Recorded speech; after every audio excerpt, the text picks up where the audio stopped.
The emergency signal screamed across the galactic network with a desperation that made even the Crystalline Council leader Zevthor shudder in his observation chamber, his body refracting the cold light of distant stars as he listened to the plea from Commander Valkyra of the Velrathi Republic.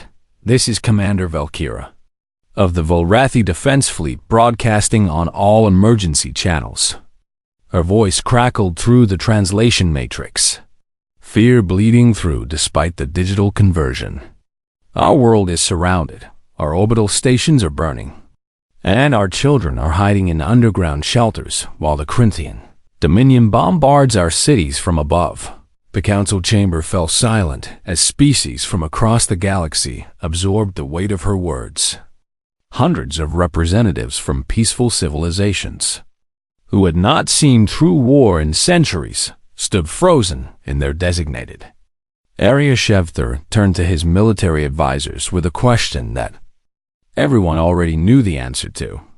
Do we have forces capable of breaking a Corinthian siege? The responses came quickly, and they were all variations of the same theme. The council species were scientists, traders, philosophers, and artists who had built their societies on cooperation rather than conflict. Their defensive fleets were designed to deter pirates and maintain order, not to wage war against a militaristic empire that had conquered 17 systems in the last decade alone. Commander Jake Morrison stood in the human observation gallery, watching the proceedings with his arms crossed over his chest, his eyes tracking the mounting panic in the chamber below as the reality of the situation became clear to everyone present beside him. Ambassador Lisa Hartman shifted her weight and spoke quietly without looking away from the council floor. They're going to ask us. Jake nodded slowly because he had reached the same conclusion 10 minutes ago. When Valkyra's message first arrived, humanity had only been part of the galactic community for 2 years, and in that time they had been treated with a mixture of curiosity and caution by species who found Earth's environment terrifyingly hostile and its inhabitants disturbingly resilient. The humans came from a commerce death world where everything from the weather to the wildlife seemed designed to kill them. They had evolved under crushing gravity, with a deadly sun beating down on them, while predators hunted them and diseases ravaged them. And somehow they had not just survived, but thrived until they clawed their way to the stars. Other species watched human entertainment and were horrified by the casual violence. They read human history and couldn't comprehend how a species could war with itself so constantly and still function. They studied human biology and were disturbed by the redundant organs and the ability to keep fighting with injuries that would kill most galactic citizens instantly. But now the council needed something that peaceful species couldn't provide, and everyone in the chamber knew that Earth had plenty of experience with wars. Zevthor's voice resonated through the chamber as he addressed the human delegation directly. Ambassador Hartman, Commander Morrison, the Council formally requests that humanity consider providing limited support to the Velrathi Republic in their time of crisis. Lisa descended from the gallery with Jake following 2 steps behind, her diplomatic training keeping her face neutral, even though Jake could see the tension in her shoulders. When she spoke, her voice carried to every corner of the vast chamber. The United Earth government will review this request and respond within 12 hours. The council members, who had expected immediate acceptance or rejection, looked surprised, but Zevthor simply inclined his head in acknowledgement. He had studied humans enough to know they did nothing hastily when lives were at stake. 6 hours later, Jake sat in the secure communication room aboard the human embassy ship, watching Fleet Admiral Ryan Bennett's face on the holographic display. The Admiral's gray hair and weathered features spoke of decades spent in Earth's military, and his eyes held the kind of sharp intelligence that missed nothing. They asked for limited support. Ryan repeated with something that might have been amusement in his voice. Those were the exact words. Jake confirmed while pulling up the tactical data on the Corinthian siege.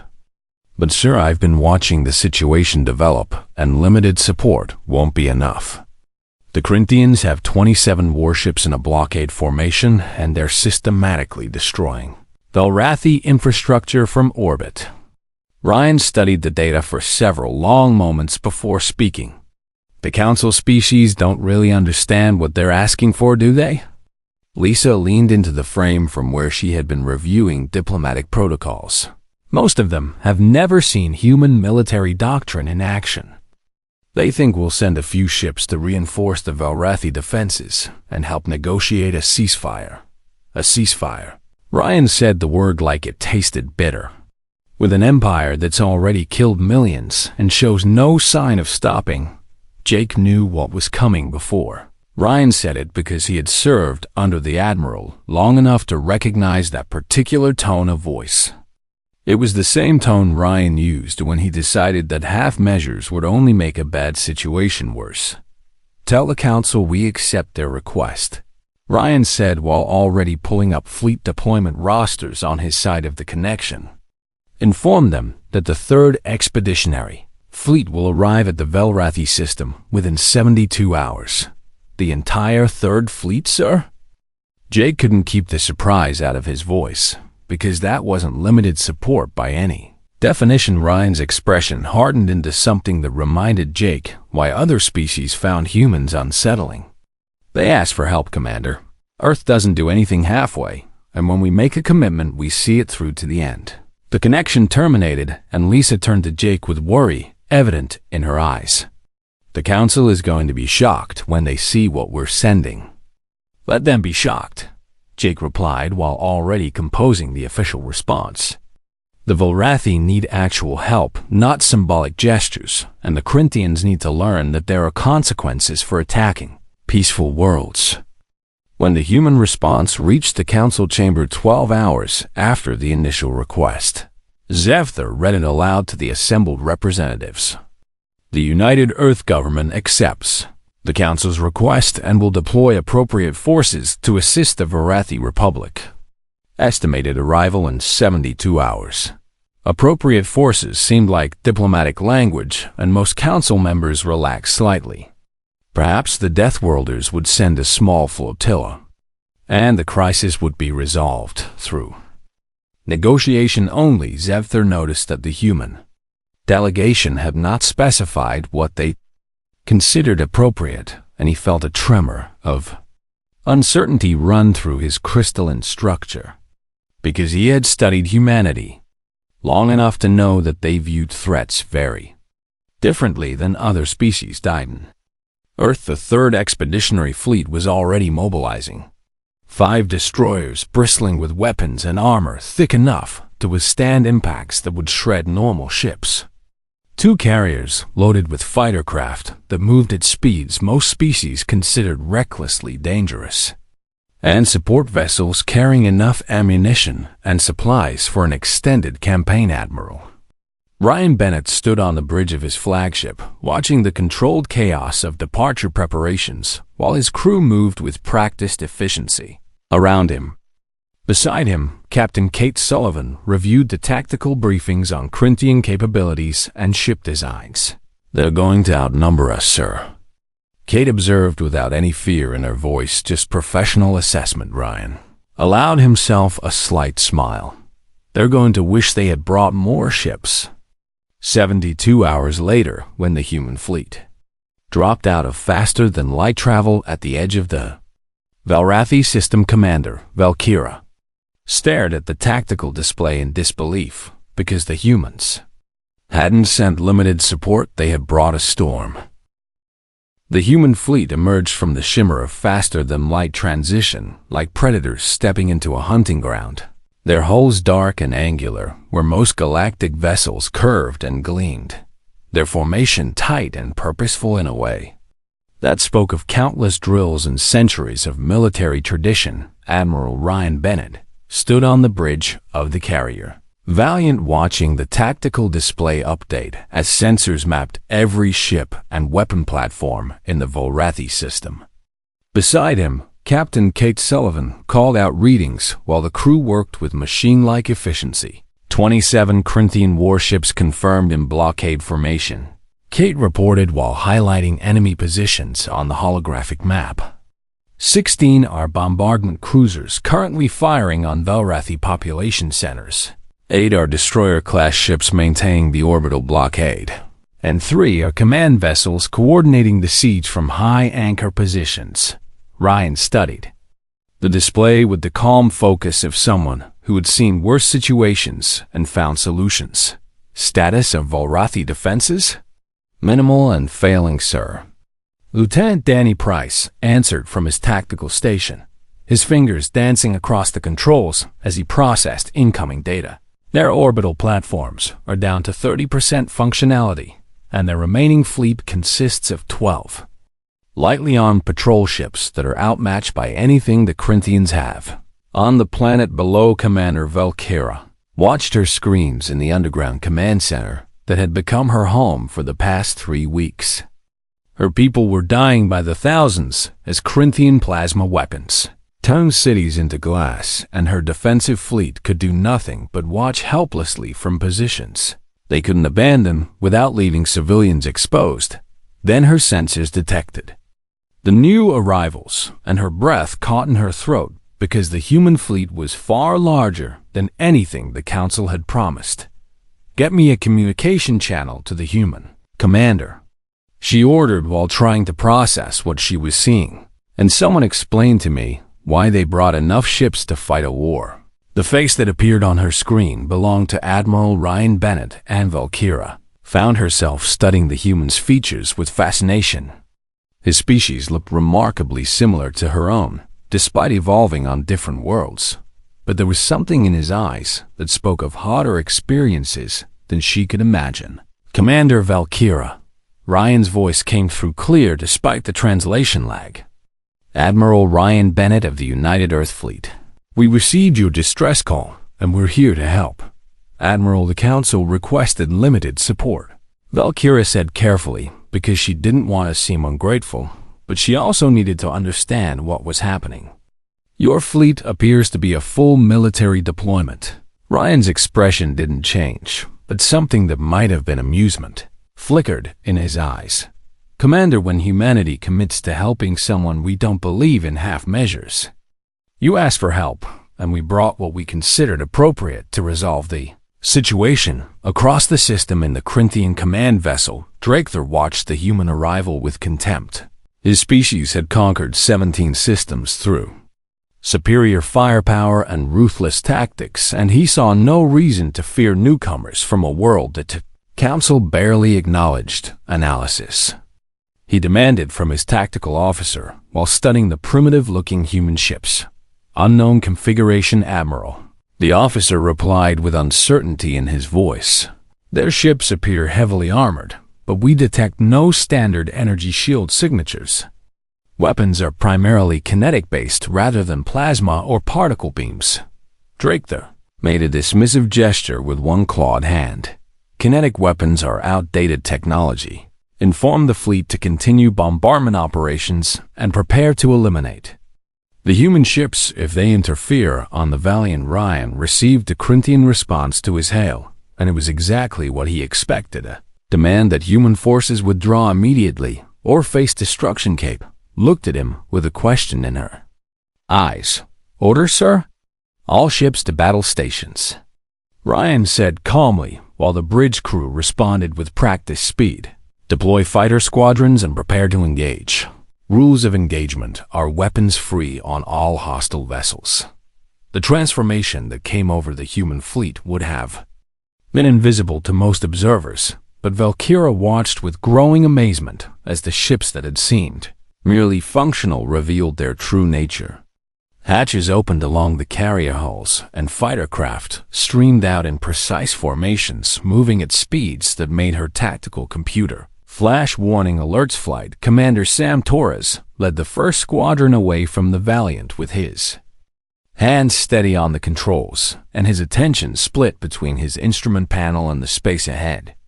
Behind him, 23 other pilots Maintain perfect formation while their targeting systems locked onto Corinthian positions. All fighters, this is Torres. He transmitted on the squadron channel. Remember, these people are counting on us, so let's show them what Earth's finest can do. The acknowledgements came back quick and professional because his pilots had trained for this moment.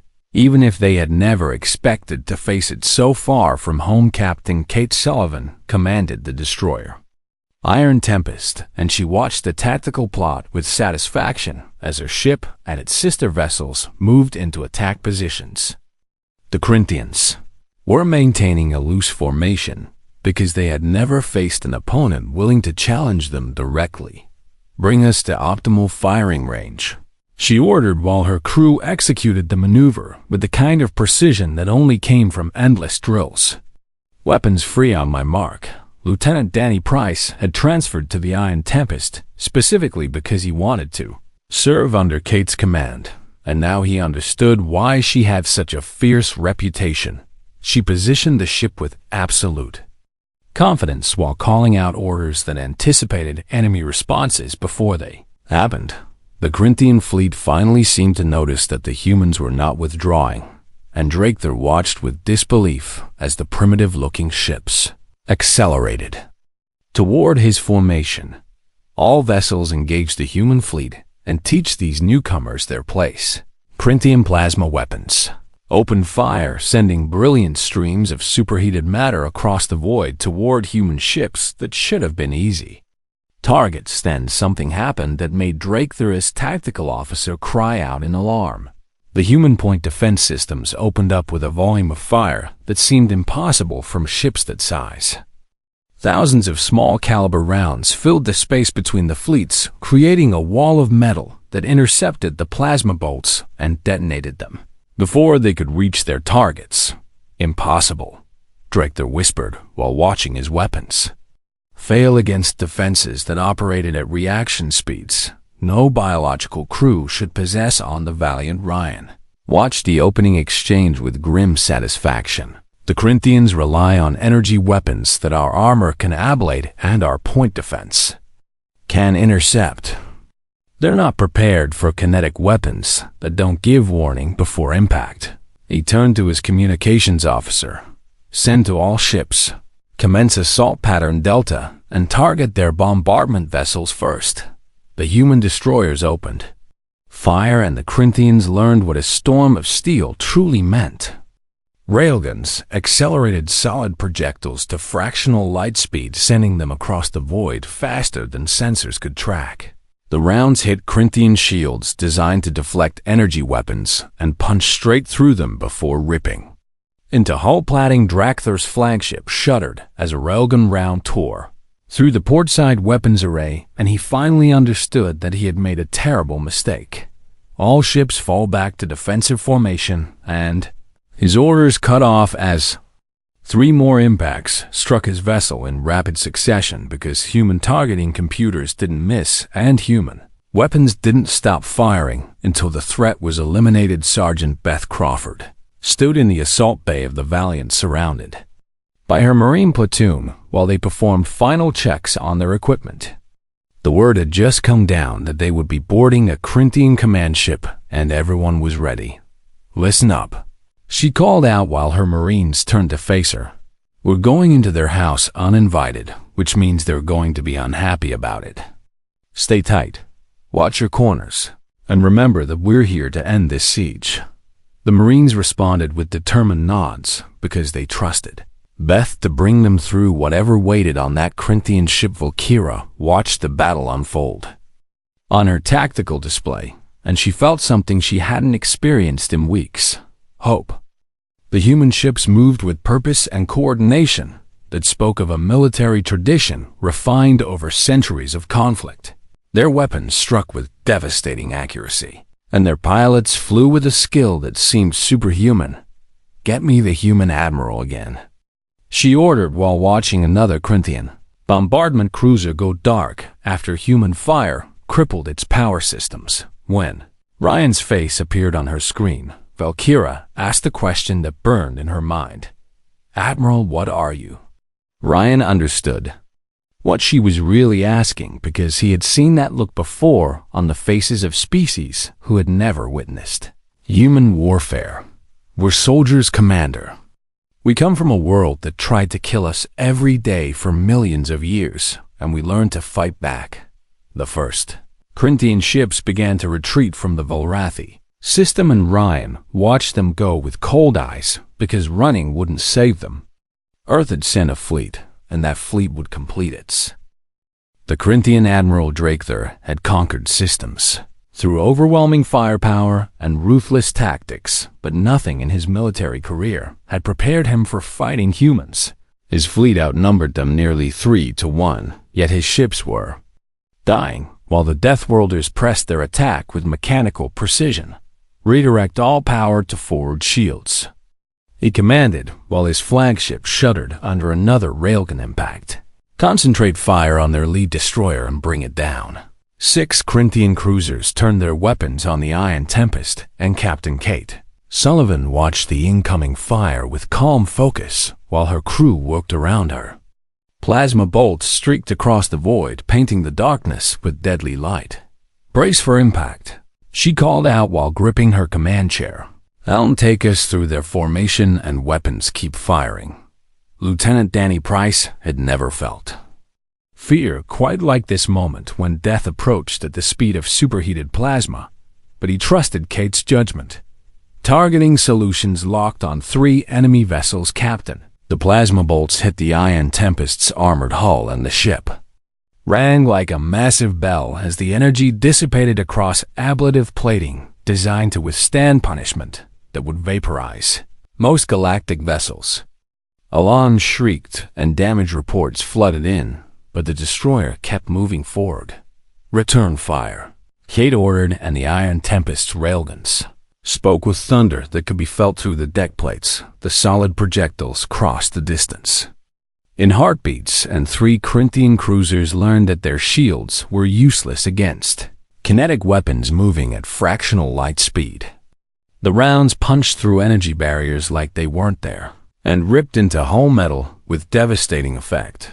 One cruiser lost its entire engine section and began tumbling through space-trailing atmosphere and debris. Another took a hit to its reactor containment and exploded in a brief sun that lit up the battlefield. The third tried to turn away, but human targeting computers tracked it with inhuman precision, and the next salvo crippled its weapons arrays. Drakethor watched his fleet dissolve around him and screamed orders that his surviving ships struggled to execute. All vessels converge on Sector 7 and prepare for concentrated bombardment of the human carrier. Admiral Ryan Bennett saw the Corinthian formation shift and understood their intent immediately. They're going after the Valiant. All destroyers move to intercept, and fighter squadrons break their attack formation. Flight Commander Sam Torres heard the order and pulled his fighter into a sharp turn that would have torn apart most alien craft. Around him, his squadron followed with precision that came from training in Earth's punishing gravity, where every maneuver had to account for forces that crushed weaker species. All fighters, this is Torres, he transmitted while bringing his weapons to bear on the Corinthian cruisers. They want our carrier, so we're gonna make them regret that decision. The human fighters swarmed over the Corinthian formation, like angry wasps moving at speeds the enemy had trouble tracking. Their weapons were smaller than ship-mounted railguns, but they fired in coordinated bursts that overwhelmed point defense systems. Sam lined up a shot on a cruiser's sensor array and fired a 3-second burst that sent hundreds of rounds into the target. The sensors exploded in a shower of sparks and debris, leaving the ship blind just as 2 more fighters hit it from different angles. The Corinthians had never faced an enemy this aggressive or this skilled, and their formation began to break apart.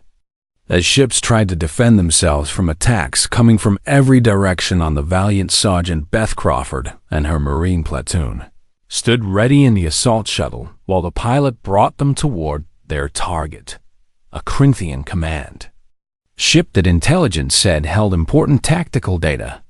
2 minutes to contact. The pilot called back, and Beth checked her weapon one final time. The Marines around her were quiet with the kind of focus that came before combat. They wore powered armor that let them move with enhanced strength and speed. Their weapons were designed for close quarters fighting where human reflexes and aggression gave them advantages. "Remember the plan," Beth said while the shuttle crossed the distance. "Fast entry, secure the command center, extract the data, and get out before they organize a response." The shuttle hit the Corinthian hull and cutting lasers began burning through the armor plating. Inside, the enemy ship alarms blared as the crew realized they were being boarded.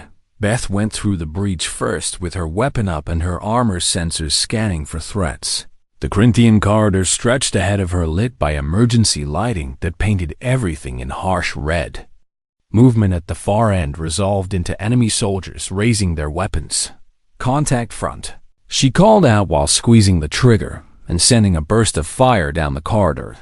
The BO. Human assault rifles cracked with sharp reports that echoed in the confined space, and Corinthian soldiers fell before they could fire back because human reflexes were faster and human training was better. The Marine platoon flowed through the breach and spread out with practiced efficiency. They moved in pairs, covering each other while advancing toward the command center that lay 3 levels deeper in the ship. Corinthian defenders tried to mount a resistance, but they were designed for ship-to-ship combat, not boarding actions. The humans moved through the corridors like ghosts, appearing from unexpected angles and disappearing. Before return fire could find them, Beth led her team around a corner and came face to face with 6 Corinthian soldiers in heavy combat armor. For one frozen moment, both groups stared at each other.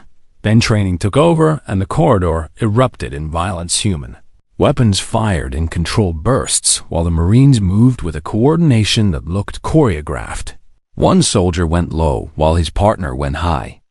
A third provided suppressing fire while the fourth flanked.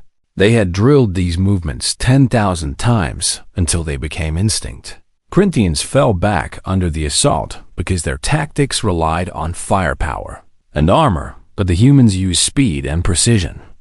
Within 30 seconds, the corridor was clear, and Beth's team was moving again. Command center ahead. One of her Marines reported while checking his tactical display. "Heavy resistance expected." Beth nodded and signaled for the breaching charges. "On my mark, we blow the door and go in fast." The charges detonated with a thunderous roar that knocked the armored door off its hinges, and the Marines poured through the opening with their weapons ready. The Corinthian command crew tried to fight, but they were officers and technicians, not soldiers. The Marines secured the room in less than a minute, and Beth moved to the central computer core. "Get that data extracted," she ordered while 2 of her specialists went to work on the Corinthian systems. "And someone find me the ship's commander." Outside the boarding action, the main battle raged with intensity that shocked the watching Volrathi. Human ships and Corinthian vessels exchanged fire at ranges where every shot could be fatal, but the humans fought with a ferocity that seemed beyond reason. Captain Kate Sullivan brought the Iron Tempest through another attack run and felt the ship shudder as plasma bolts scorched the hull. "Damage report. Port armor at 60%. Danny called out while managing 3 different tactical plots. "Starboard railgun offline. But we're still in the fight, Captain." Kate allowed herself a fierce smile. "Then we keep fighting. Target that command ship and give me everything we have." AM Tempest's remaining weapons opened fire, and the Corinthian vessel staggered under the impacts. Inside that ship, Beth and her Marines felt the deck shake as railgun rounds tore through the outer sections. "Time to leave," Beth said while her specialists finished downloading the tactical data. "Everyone back to the shuttle, double time." The Marines withdrew through the corridors they had fought through minutes before moving faster now because the Corinthians were organizing a response. Enemy soldiers appeared behind them, firing wildly, but the humans had already planned their retreat route. Beth was the last one through the breach and into the shuttle. "Go, go, go." The pilot didn't need to be told twice, and the shuttle detached from the Corinthian hull just as reinforcements arrived at the breach point. Within seconds, they were clear and accelerating back toward the valiant Admiral Ryan Bennett watched the tactical display as the battle reached its peak. His destroyers had damaged or destroyed 15 Corinthian ships while taking heavy fire in return. His fighters had broken their attack formation into chaos, and his Marines had successfully boarded and extracted data from an enemy command vessel. "Sir," his communications officer called out, "the Corinthians are broadcasting a general retreat." "Order." Ryan studied the plot for several long seconds before responding. "Let them run, but keep tracking them. This isn't over until they're out of this system and no longer a threat to the Velrathi." The surviving Corinthian ships began falling back toward the edge of the system where they could jump to faster-than-light travel. Draketer watched his fleet retreat and felt shame burn through him because he had been beaten by newcomers. His species had dismissed as primitives. Commander Valkyra stood in her command center watching the humans drive the Corinthians away from her world and felt tears streaming down her face. Her people had been saved by warriors from a death world who fought with a skill and savagery that terrified her even as it inspired hope. "Get me Admiral Bennett," she said while wiping her eyes. The aftermath of battle painted the Velrathi system in harsh reality as human ships conducted damage assessments while medical teams worked frantically to save the wounded. Admiral Ryan Bennett stood on the bridge of the Valiant reviewing casualty reports and feeling the weight of command settle heavier on his shoulders. "Final count, sir." Captain Kate Sullivan reported from where she had transferred back aboard the carrier after the Iron Tempest took damage. 43 dead, 117 wounded. The Iron Tempest needs major repairs, and 2 of our destroyers are operating at reduced capacity. Ryan absorbed the numbers without flinching because he had learned long ago that showing weakness helped no one. And the Corinthians? 15 ships destroyed, 8 crippled and abandoned. 4 retreated in various states of damage, Kate said while highlighting the tactical display. Intelligence estimates we eliminated 60% of their siege fleet. The numbers would have shocked most galactic species because modern warfare among Council members rarely resulted in such devastating losses. Battles were conducted with precision weapons meant to disable rather than destroying. Casualties were measured in dozens, not thousands, but humans came from a world where evolution itself was warfare, and they had learned to fight with efficiency that peaceful species found. Disturbing Dr. Helen Wright moved through the medical bay with practiced calm while treating injuries that ranged from minor burns to catastrophic trauma.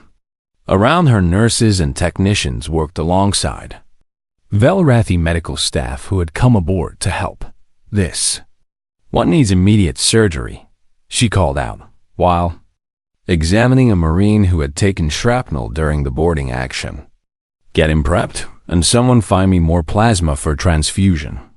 Young Velrathi medic named Tira watched Helen work with fascination because the human doctor moved with confidence that came from treating battlefield injuries.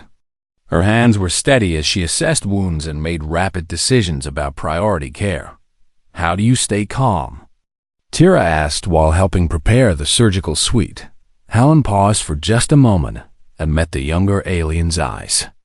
"Because these soldiers trusted us to bring them home, and we don't have the luxury of falling apart until after they're safe."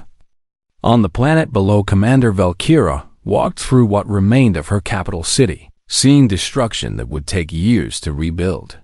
Corinthian bombardment had turned entire districts into rubble, and fires still burned in places where the planetary defense systems had failed, but her people were emerging from their shelters and looking up at the sky where human ships maintained protective orbits.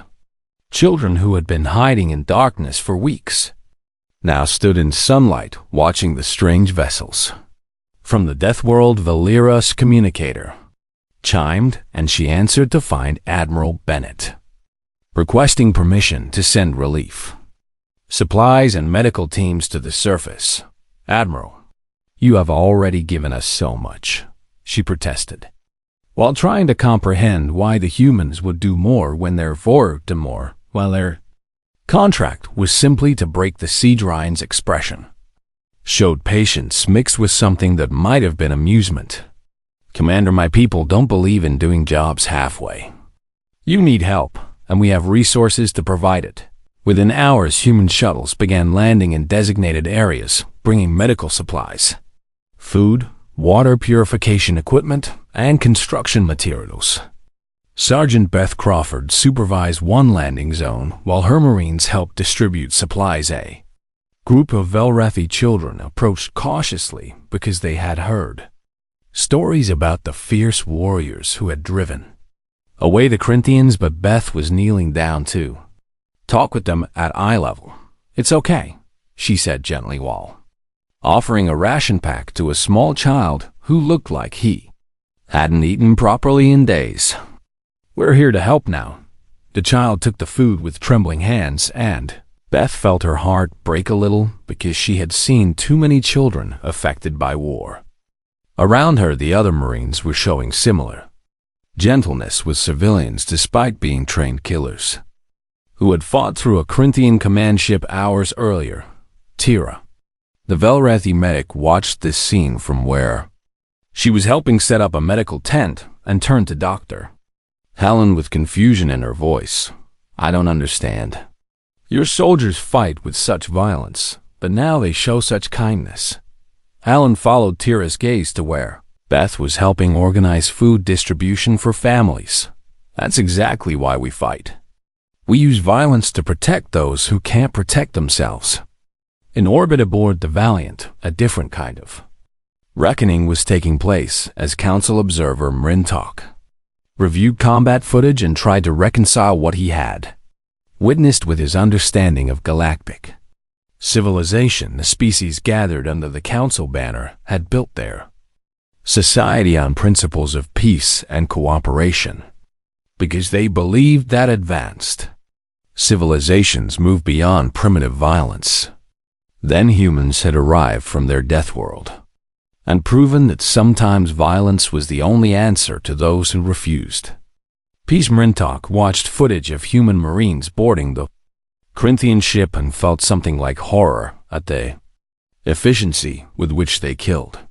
These warriors moved through corridors dispatching enemies with casual skill that spoke of countless hours of training, but he also watched footage of those same Marines distributing food to hungry children and tending to wounded Velrathi with gentle care. The duality of human nature confused him because his species had never needed to be both warriors and healers. Observer Mrintok. A voice interrupted his thoughts, and he turned to find Admiral Bennett standing in the doorway to his observation room. May I speak with you? Mrintok gestured for the human to enter while studying this representative of a species that had just changed the galactic balance of power. Admiral, I have been reviewing the battle, and I must ask, do your people always fight with such intensity? Ryan moved to the viewport and looked out at the damaged ships floating in formation. We fight to win, observer. Half measures in combat just get more people killed.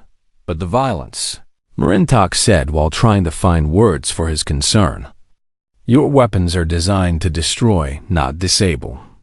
Your tactics are meant to kill, not capture. You asked us to help break a siege conducted by an empire that has murdered millions. Ryan replied with steel in his voice. Did you expect us to do that by asking nicely? The blunt response made Mrintok realize the fundamental disconnect between his species and humanity. The council races had grown so comfortable in their peace that they had forgotten what real threats looked like. I fear that we may have unleashed something dangerous by bringing your people into this conflict, Mrintok said carefully because he needed to voice his concerns. What happens when there are no more Corinthians to fight? Ryan turned from the viewport and met the observer's eyes. Then we go home, observer. Humans don't seek out war, but we won't stand by while innocent people suffer. And if the council decides that humanity is too dangerous to keep as allies, Rintok asked the question that had been debated in emergency sessions since the battle ended. Then you'll have made the same mistake the Corinthians did, Ryan said quietly. Assuming that because we're capable of violence, we're nothing more than monsters. Before Rintok could respond, an alarm sounded through the ship, and both of them turned toward the tactical displays. Kate's voice came over the communication system with urgency. Admiral, we have incoming Corinthian ships on long-range sensors. Looks like they're bringing reinforcements. Ryan was moving toward the bridge before the sentence finished. How many? At least 30 vessels, sir, Kate reported while the tactical computer updated. They must have called in their reserve fleet. Valkyra received a warning from orbit and felt despair wash over her because her people couldn't survive another siege. But when she contacted Admiral Bennett, she heard determination in his voice, not defeat. Commander, we didn't come all this way to let them finish what they started, Ryan said while his fleet prepared for battle once more. My ships are moving to intercept. Sergeant Beth Crawford was helping load wounded onto medical shuttles when the alert came through her communicator. All Marines report to battle stations. We have incoming hostiles. She looked at the Varathi children she had been helping and made a decision. Get these civilians to the shelters and make sure they have supplies. One of her Marines asked a question that everyone was thinking. Sarge, can we win against 30 ships? Beth checked her weapon and started toward the shuttle that would take her back to the Valiant. We're going to find out, and the council chambers light years. Away Ambassador Lisa Hartman stood before the assembled representatives and addressed the criticism that had been building since reports of the battle arrived. You asked humanity for help, she said, while meeting the eyes of species who now questioned their decision. We gave it. The Velrathi are safe and the Corinthian siege is broken. At the cost of thousands of lives, one council member protested. Your people fight like barbarians. Lisa's expression hardened. We fight like survivors from a world that taught us the price of weakness. You can call us barbarians if it makes you feel better, but the Velrathi children, sleeping safely tonight, don't care about your moral superiority. The chamber fell silent because her words cut through diplomatic niceties.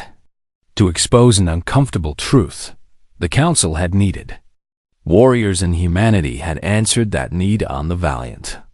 Admiral Ryan Bennett watched the Corinthian reinforcement fleet dropped out of faster than light. Travel with the confidence of predators who believed their prey was already beaten. 30 warships against a damaged human force that had barely survived the first engagement seemed like overwhelming odds to any rational assessment. Admiral Draketer commanded the relief fleet from his new flagship and broadcast on all frequencies. Human vessels, you have one opportunity to withdraw before we reclaim this system and finish what we started. On the bridge of the Valiant, Admiral Ryan Bennett listened to the threat and felt something cold settle in his chest. These Corinthians had learned nothing from their defeat and still thought violence against innocents would go unanswered. Open a channel, he ordered. And when the connection established, his voice carried absolute conviction. Corinthian fleet, this is Admiral Bennett of the United Earth Forces. You have entered a protected system and threatened civilians under our defense. Withdraw immediately or face destruction. Draketer laughed because he commanded 30 ships against barely functional human vessels. You cannot possibly believe you can defeat us, Deathworlder. Your fleet is crippled and our forces are fresh. Ryan's expression never changed. Last warning. Withdraw or be destroyed. The Corinthian admiral cut the transmission and turned to his fleet commanders. All ships attack formation.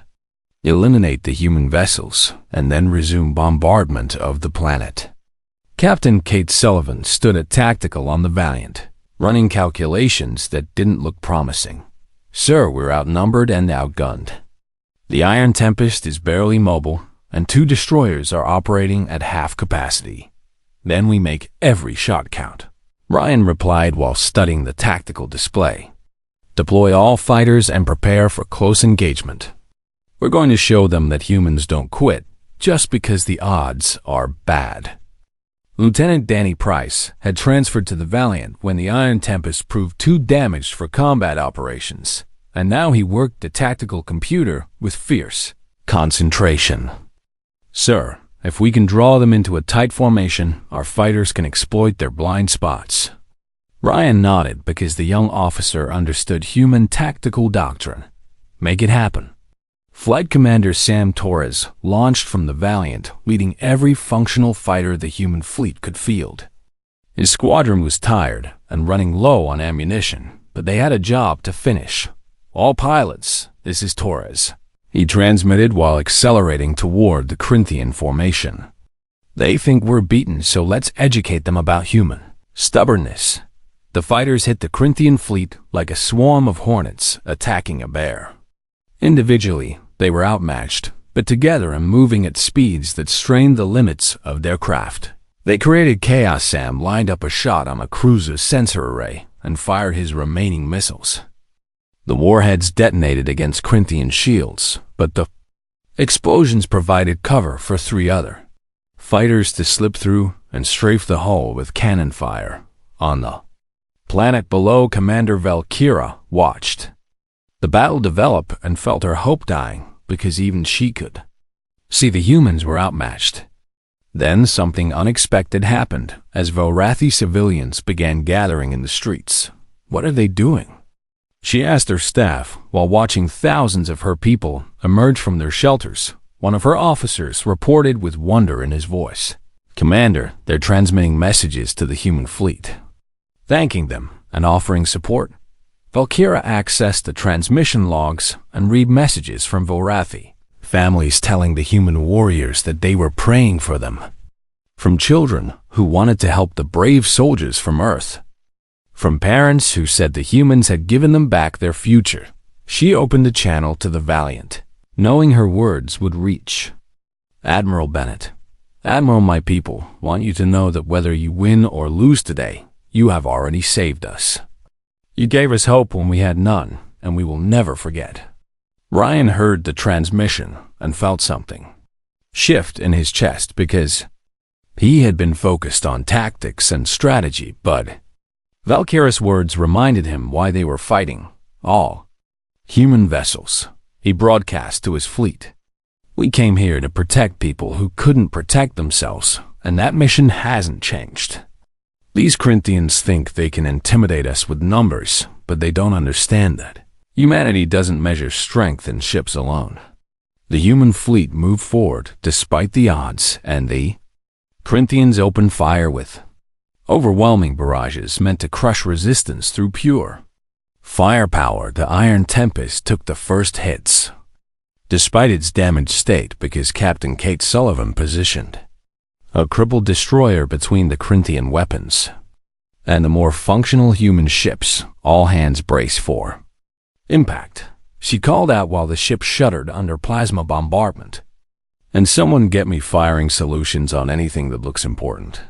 Danny Price worked his console while the deck shook beneath him. Captain, I have targets, but our main railgun is offline. Then use everything else, Kate ordered while feeling the Iron Tempest groan around her. If we're going down, we're taking some of them with us. The destroyer's secondary weapons opened fire, sending missiles and cannon rounds toward Corinthian vessels. It wasn't enough to destroy their targets, but it forced them to divide their attention. Sergeant Beth Crawford sat in the Valiant's Marine deployment bay with her platoon waiting for orders that might never come, because if the battle went badly, they would all die.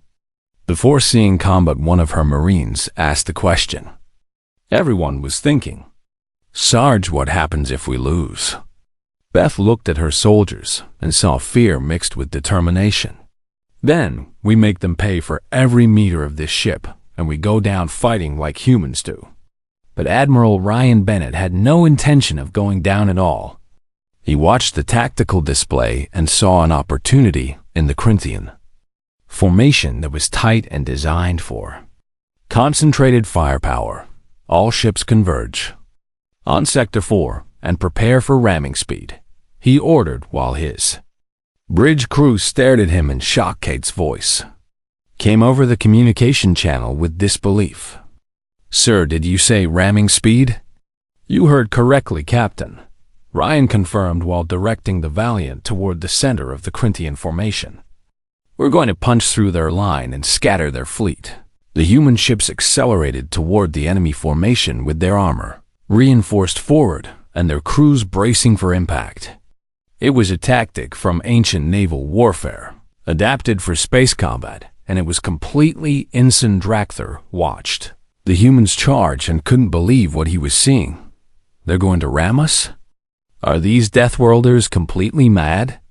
His tactical officer provided the answer no one wanted to hear. Over the here. Sir, if they maintain that speed and trajectory, they'll break our formation apart. All ships concentrate fire on the lead carrier and destroy it before Drakther's orders cut off as the Valiant hit his defensive line. The human carrier's armored prow struck a Corinthian cruiser amidships, and the enemy vessel crumpled like paper. The Valiant's shields flared, brilliant white as it pushed through the debris, and emerged on the other side still. Accelerating behind it, the other human ships followed through the gap, firing at targets on both flanks.